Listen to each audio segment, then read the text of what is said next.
Salut les investisseurs, dans cette vidéo, on va passer en revue les 10 plus grosses market cap de l'indice ETF, en tout cas S&P Software. Donc, les entreprises du secteur du logiciel et assimilées, les 10 plus grosses. Donc, les critères sont très simples. On prend l'ETF qui est fourni par donc SPDR, c'est S&P. On prend les market cap qui sont supérieurs à 100 milliards de dollars. On y va et on a notre sélection. Comme d'habitude, on va enlever le prix qui nous intéresse pas. On se met les explications des métriques. Donc on a le nom en premier, l'industrie, donc c'est logiciel, pas besoin de le rappeler. On est sur la capitalisation boursière, la croissance du chiffre d'affaires en rythme annualisé sous 5 ans, la valorisation sur 2 critères. On va enlever le price to book. Pour ce genre de secteur, c'est pas intéressant, justement, parce qu'il n'y a pas d'actifs tangibles, si dans le logiciel, c'est que de l'intangible. Donc la valorisation avec la valeur d'entreprise sur EBITDA et le price earning, la rentabilité opérationnelle avec le rendement des capitaux investis. Le return on equity, c'est un peu moins intéressant vu que c'est plutôt pour on garde nous pour les secteurs financiers, on va se restreindre au rendement des capitaux investis. L'endettement de l'entreprise avec le ratio net debt sur EBITDA, dette net sur EBITDA. Le rendement du dividende s'il y en a un. Le rendement de l'actionnaire si il y a des rachats d'actions par rapport au dividende. Le payout ratio du dividende et pour vérifier que ce payout ratio est véridique, on compare toujours les bénéfices nets au free cash flow parce que c'est avec les free cash flow qu'on paye les dividendes. On commence tout de suite cette sélection avec des dossiers que vous connaissez bien, avec un dossier que vous connaissez bien, Microsoft. On est sur une market cap de 2,8 trillions de dollars US, croissance du chiffre d'affaires en rythme annualisé de 14,2%, une valorisation qui est élevée. On est sur 20 en termes de valeur d'entreprise sur EBITDA et 31 en termes de price earning, donc ça c'est chèrement payé, c'est normal, bonne croissance, bonne rentabilité opérationnelle avec 24,5 en termes de rendement des capitaux investis, donc ça c'est très bon, il y a quasiment pas de dette, on verse un petit dividende, on fait des rachats d'actions puisque le rendement d'actionnaire est supérieur au rendement du dividende, et le payout ratio est pas si élevé que ça, donc on a de la marge. Alors, les free cash flow sont plus bas que les bénéfices nets, donc le payout ratio est un peu plus élevé que ça en réalité, mais on a quand même de la marge pour augmenter le dividende et faire des rachats d'actions. Donc Microsoft, à ce cours d'entrée, c'est un peu cher encore. Si le marché continue à baisser, on pourra se positionner sur Microsoft, peut-être viser un price earning 12 derniers mois de 25, là ça commencerait à être plus raisonnable. 31, c'est un peu cher encore. C'est pas, à mon avis, un prix d'entrée sur ce dossier-là. Mais cela dit, c'est un dossier de très bonne qualité. Donc, même si vous rentrez maintenant, si vous êtes intéressé, si vous êtes investisseur à très long terme, il n'y aura pas de problème vu que vous avez un rendement d'actionnaire qui est en augmentation. Ensuite, on continue avec Oracle. Le spécialiste plutôt des bases de données, mais donc, il faut aussi du logiciel. 400 milliards de dollars US de market cap, une croissance qui est modérée à 6%, modérément élevée, on va dire quand même. Une valorisation qui est plus élevée que celle de Microsoft, avec une croissance plus faible et un rendement opérationnel plus élevé et une dette plus élevée. Donc là, franchement, il y a des aberrations. Oracle, à mon avis, il vaut mieux en rester à l'écart. On voit que c'est trop endetté, 3,5 fois la dette nette sur EBITDA. La rentabilité est correcte à 13% en rendement des capitaux investis, ça c'est pas mal, mais pourquoi est-ce qu'on se paye aussi cher alors qu'il n'y a pas forcément beaucoup de croissance? Il y a un peu de rachat d'actions, on voit, mais en plus on a un payout ratio qui est à 70% en réalité, puisque les free cash flows sont à peu près moitié moindres que les bénéfices nets. Donc Oracle, à mon avis, il vaut mieux en rester à l'écart. Ensuite, on a Salesforce, donc du logiciel de spécialiste du CRM, mais maintenant ils ont beaucoup d'autres logiciels évidemment. On est sur 266 milliards de dollars US de market cap, une croissance du chiffre d'affaires en rythme annualisé sur 5 ans de 17,3%. Alors je précise, ces croissances ici, elles incluent aussi la croissance externe, donc il y a des acquisitions qui ont été effectuées par les entreprises. Là on n'a pas la différence entre les deux. La valorisation est très élevée, 22,3 fois la valeur d'entreprise sur EBITDA, 44 fois le price earning des 12 derniers mois, donc après la croissance est forte, mais la rentabilité est pas si énorme que ça. On a 9% en termes de rendement des capitaux investis, donc finalement c'est pas si qualitatif, et on a du cash net chez Salesforce. Après on a un petit dividende à 0,6% de rendement du dividende, et beaucoup de rachats d'actions, puisqu'on est quasiment à 3 fois la dette le rendement de l'actionnaire, en excluant la dette. Donc dans le rendement de l'actionnaire, normalement on met aussi le désendettement ou l'endettement, mais ici on exclut bien la dette pour n'avoir que le rendement du rachat des actions et le rendement du dividende. Donc ici on voit qu'il y a une bonne différence entre les deux, donc Salesforce rachète massivement ses actions. On est sur en plus un payout ratio qui est beaucoup plus bas que ce qu'indiqué ici, puisque on est à 25% en termes de bénéfices nets, mais les free cash flows sont double des bénéfices nets. Donc on est sur quelque chose de l'ordre de 13% en termes de payout ratio, donc largement augmenter le dividende et continuer à faire des rachats d'actions. Autre point à préciser, en price earning c'est cher, mais comme les free cash flow sont double du price earning, on pourra utiliser les free cash flow pour valoriser, puisqu'à mon avis c'est plus juste. Ça veut aussi dire que en fait les bénéfices nets ils ont de l'exceptionnel, hein, donc il doit y avoir de l'amortissement chez Salesforce, c'est pour ça que les bénéfices nets sont si bas et que les free cash flow sont plus hauts. Donc en price to free cash flow, on est vu qu'on est à la moitié là, on est à peu près à 21, 22 en termes de prix de price to free cash flow. C'est pas très très cher payé, mais en valeur d'entreprise sur EBITDA, 22 c'est quand même élevé. Donc analyser plus en détail. À mon avis, il y a quand même, il faut attendre un petit peu que ça baisse Salesforce pour avoir un point d'entrée plus intéressant. IBM, donc International Business Machine, l'opérateur historique. Maintenant, c'est du logiciel, mais surtout aussi du service IT, hein, donc du conseil en IT. 231 milliards de dollars US de market cap, une croissance qui est faible, moins de 2% en rythme annualisé sur 5 ans, donc il y a plus de croissance chez IBM, c'est très mature, et pourtant, c'est paye avec des multiples exorbitants. Donc 23,4 fois la valeur d'entreprise sur EBITDA, 39 fois le price earning, donc 39 en termes de price earning, ça c'est très élevé. Un rendement des capitaux investis qui est pas très, enfin, qui est modérément élevé à 8%, c'est pas incroyable non plus. Il y a en plus de la dette, c'est normal, hein, vous n'avez pas de rentabilité, pour alimenter la croissance, il faut faire de la dette. Bon, 2,3 fois dette nette sur EBITDA, ça c'est un peu élevé, surtout pour du logiciel. Un rendement du dividende à 2,7%, donc ça c'est un peu, ça peut être intéressant, mais c'est pas si élevé que ça. On a un peu de dilution vu que le rendement de l'actionnaire est plus bas que le rendement du dividende, donc il n'y a pas de rachat d'actions chez IBM apparemment, et on est sur un payout ratio de 102%, mais en réalité les free cash flow sont le double des bénéfices nets, donc on est plutôt sur du 61% en payout ratio, donc il n'y a pas de menace sur ce niveau de dividende. Maintenant il va pas augmenter beaucoup plus. Et ce qu'on peut dire, c'est que, même remarque que pour Salesforce, comme les free cash flow sont plus élevés, si on fait une valorisation via les free cash flow, on est au double des bénéfices nets, donc en fait, on ressort à 19, 20 en termes de price to free cash flow. Mais en fait, bon, le multiple qui nous intéressera plus, c'est la valeur d'entreprise sur EBITDA, vu qu'on utilise de la dette, et 23,4, c'est quand même élevé comme ratio, hein. Donc je rappelle, moi mes critères, pour une société américaine, on peut accepter de payer une prime par rapport aux sociétés européennes, mais une valeur d'entreprise sur EBITDA au-delà de 15-17, ça commence à être cher pour moi.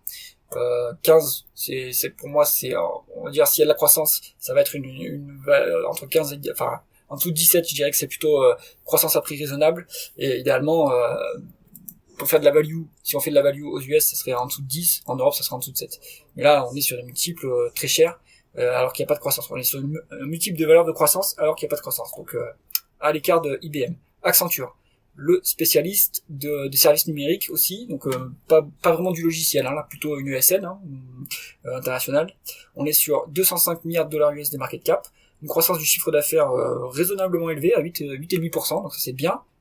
On est sur une valeur d'entreprise sur EBITDA de 16,7 et un PER 12 derniers mois de 27,5. Donc là, on est sur des multiples qui commencent à être de la croissance à prix raisonnable, hein, ça c'est pas mal. En plus, on a des free cash flow plus élevés que les bénéfices nets, donc en price to free cash flow, on doit être à 23, 24, on est en dessous de 25. Moi, je pense que ça peut être des multiples qui sont intéressants pour Accenture. Rendement des capitaux investis à 22%, en plus, on a une très bonne rentabilité, on est cash net, donc ça c'est excellent. Un rendement du dividende à 1,8%, agrémenté de rachat d'actions à 3% de rendement de l'actionnaire, donc ça c'est excellent. On a en plus un payout ratio qui est inférieur à 50%, voire même inférieur à 40%, parce que les free cash flow sont plus élevés que les bénéfices nets. Accenture, dossier de croissance à prix raisonnable qui se met en watchlist et qui s'analyse, je pense que c'est intéressant. Pourquoi est-ce que les multiples sont un peu bas par rapport à l'historique? Tout le secteur de services numériques dans le monde sont en bas de cycle, et alors en France par exemple c'est très visible sur les multiples de Capgemini, de Sopra Steria par exemple, on est au plus bas, donc voilà, Accenture c'est le cas également, et pourtant c'est une société de très bonne qualité. Adobe, donc on est sur une market cap de 189 milliards de dollars US, une croissance du chiffre d'affaires à un rythme annualisé sur 5 ans de 14%, donc ça c'est plutôt bon. 22%, 22 fois la valeur d'entreprise sur EBITDA et 35 fois le PER. Ça c'est un peu élevé. Bon, les free cash flow sont plus élevés que les bénéfices nets, donc en price to free cash flow on doit être autour des 30, mais maintenant le rendement des capitaux investis est à 31,5, c'est vraiment très élevé, 31,5%. Il y a pas de dividende apparemment et un rendement actionnaire à 5,2%. Donc si c'est juste, c'est-à-dire que Adobe ne fait que du rachat d'actions et le fait plutôt massivement, hein, vu le rendement de l'actionnaire qu'on a ici. Donc ça c'est pas si mal, hein. Maintenant c'est un peu cher quand même à ce niveau. Bon, bien sûr la rentabilité est énorme et la croissance est très bonne, mais ça se paye un peu cher. On aimerait choper ce dossier avoir en dessous de 20 de valeur entreprise sur EBITDA, ou en dessous de 30 en PER, ou en dessous de 26-27 en termes de price to free cash flow, puisque les free cash flow sont plus élevés que les bénéfices nets. Donc, mais Adobe, bonne qualité. Palantir, donc ça c'est la bulle, la dernière bulle en date dans le secteur du software. 183 milliards de dollars US de market cap, une croissance énorme du chiffre d'affaires en rythme annualisé 5 ans de 31%, donc ça c'est fantastique. Les multiples sont quand même dans l'espace, On a 455 en termes de valeur d'entreprise sur EBITDA, 410 en termes de price earning, avec un rendement des capitaux investis qui est faible, 5,7, mais vu la croissance, c'est pas très important qu'on ait une rentabilité faible pour l'instant, puisqu'on est en phase d'injection de cash dans la boîte. Donc pour l'instant on veut conquérir des parts de marché, on veut booster la croissance, et on veut pas forcément une énorme rentabilité. Donc là-dessus il y a surtout de la croissance sur ce dossier, de la dilution régulièrement via la rémunération en action, les SBC. Donc Palantir, ne touchez pas à ça, sauf si vous voulez vous brûler, parce que c'est trop élevé en termes de multiples, donc attendez que ça se dégonfle bien, une bonne division par 4 du cours, ça pourrait être intéressant pour commencer à s'y intéresser. ServiceNow, le spécialiste du logiciel de support, de ticketing, en tout cas c'est ce qu'ils ont commencé à faire initialement, maintenant ils sont diversifiés, 166 milliards de dollars US de market cap, une croissance en rythme annualisé sur 5 ans de 26%, très élevée. Valeur d'entreprise sur EBITDA de 76 et price earning de 118, très élevé également. On paye très cher la croissance, avec un rendement des capitaux investis qui est à 9%, donc il y a quand même une rentabilité convenable, c'est pas mal. Cash net, pas de dividende, et des rachats d'actions, je pense, vu qu'on a un rendement d'actionnaire qui est positif. Donc le ServiceNow, attendez que ça se dégonfle, une bonne division par 2 du cours, et là ça pourrait être intéressant pour le long terme, je pense. Pour l'instant, il y a beaucoup de croissance, mais ça se paye quand même beaucoup trop cher. Intuit, on est sur du logiciel qui fait de la comptabilité notamment. Ils font TurboTax, il me semble. Ils faisaient QuickBooks aussi, logiciel de compta. TurboTax, c'est pour les déclarations d'impôts. On est sur une market cap de 164 milliards de dollars US, 19,14% de croissance en rythme annualisé sur 5 ans, donc ça c'est aussi une croissance élevée. Valeur d'entreprise sur EBITDA de 35 et un price earning de 55, on est sur des multiples élevés là également. On est après sur une bonne rentabilité à 13,5 en termes de rendement des capitaux investis, donc ça c'est vraiment pas mal, on a la croissance et la rentabilité. Il y a un peu de dette, mais rien de significatif, un petit dividende qui est payé, mais surtout des bons rachats d'actions, puisque on est sur un rendement d'actionnaire de 2,4%. Le payout ratio est à 36%, mais on a des free cash flow plus élevés que les bénéfices nets, donc on peut largement augmenter le dividende et continuer le rachat d'actions. Intuit, la croissance est bonne, les multiples, c'est élevé, comme d'hab, mais je pense que il va y avoir un timing pour s'intéresser à cette entreprise, parce que il suffit que les multiples se dégonflent un petit peu. Si on passe à 25 en termes de valeur d'entreprise sur EBITDA, ça serait pas déconnant de rentrer sur ce dossier. En PER on est un peu cher, mais les free cash flow sont plus élevés que les bénéfices nets, donc on doit être à 35-36. Si en price to free cash flow, si on tombe en dessous de 30, à mon avis ça peut être intéressant pour ce dossier de croissance. Palo Alto Networks, on est sur une market cap de 118 milliards de dollars US, une croissance qui est forte, à 22,6%, un rythme annualisé sur 5 ans. Les multiples, qui sont eux aussi un peu forts. On est à 79 en valeur d'entreprise sur EBITDA, 100 en termes de price earning. On a une rentabilité qui est bonne maintenant, 15,5 en rendement des capitaux investis, donc ça c'est pas mal. Un peu de rachat d'actions, puisqu'on a 0,33 en rendement d'actionnaire.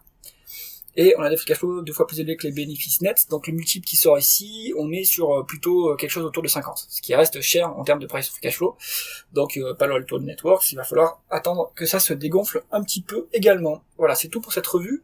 Qu'est-ce qu'on prend dans cette liste? Donc si on a un investisseur value, on passe son chemin, parce qu'il n'y a pas de value dans cette liste-là. Si on a un investisseur croissance à prix raisonnable, on peut prendre du Accenture. Pour moi, c'est pas mal en termes de croissance à prix raisonnable. On peut aller chercher du Adobe aussi. C'est relativement cher en termes de croissance à prix raisonnable, parce que l'entreprise sur le DA est à 22. Bon, après en price to free cash flow on est en dessous de 30, donc ça peut être intéressant. Et c'est tout dans la liste en tant qu'investisseur croissance à prix raisonnable. On peut prendre aussi Salesforce, pardon. On peut prendre Adobe, Accenture et Salesforce en croissance à prix raisonnable. Si vous êtes investisseur qualité, vous prenez Microsoft. Si vous êtes investisseur croissance démentielle, vous prenez Palantir et là vous allez risquer de vous brûler. Enfin, vous pourrez vous prendre Palantir, ServiceNow, Intuit ou Palo Alto Networks, hein, ça manque pas ici des bons dossiers de croissance, mais attention, ça c'est assez dangereux. Donc moi j'y toucherai pas. J'espère que cette analyse vous a intéressé, si c'est le cas mettez un pouce vers le haut et pensez à vous abonner à la chaîne. À bientôt.